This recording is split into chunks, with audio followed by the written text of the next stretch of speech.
لما اليوتيوبر المشهورة خلعت الحجاب الدنيا اتقلبت.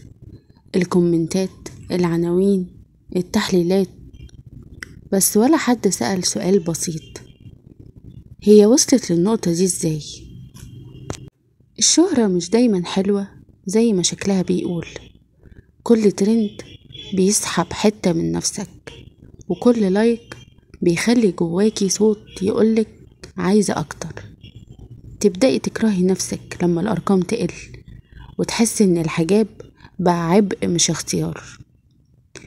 الناس شافوا بس لحظة الخلع، بس محدش شاف ليالي التفكير، ولا دموع الحيرة، ولا الإحساس بالذنب اللي بيخنقك بينك وبين ربك.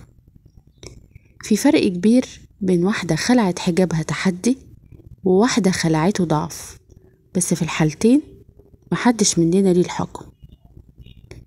اليوتيوبر دي مش ملاك ولا شيطان، بس هي إنسانة زينا، بتغلط وبتتأمل وبتحاول تلاقي نفسها من جديد. مفيش قدامنا غير إن احنا ندعيلها بالهداية، ولعلها في يوم ترجع للطريق الصحيح. وزي ما احنا متعودين ورا الكاميرا، في دايما قصة محدش يعرفها. مش كل قرار غلط معناه نهاية الطريق، ومش كل خلع حجاب معناه بعد عن ربنا.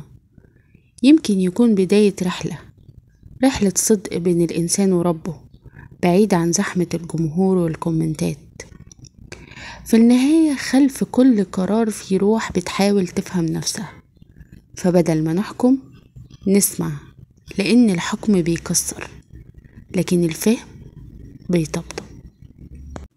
قصة اليوتيوبر مع نفسها: أنا مش ضد الحجاب، أنا بس محتاجة وأنا عايزاه، مش عشان الناس عايزاني ألبسه. النية دي فرقت معايا قوي، لأن ربنا عارف اللي جوايا حتى لو الناس ما فهموش.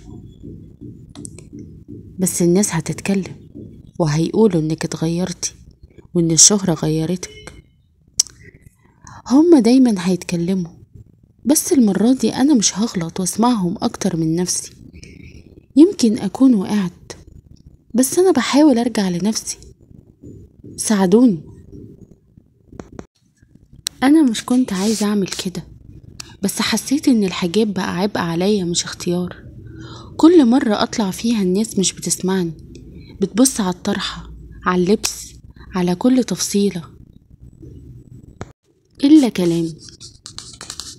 بس انتي كنتي قدوة، وبنات كتير بيتابعوكي عشان حجابك وكلامك. يوه، عارفة، وده أكتر حاجة وجعاني. بس أنا وصلت لمرحلة مش قادرة أعيش بصورتين: صورة البنت المثالية اللي الناس بتحبها، وصورتي الحقيقية اللي بتتعب وبتتلخبط وبتسأل نفسها كل يوم: أنا مين؟ في الآخر ملناش الحكم، لكن لينا الدعاء.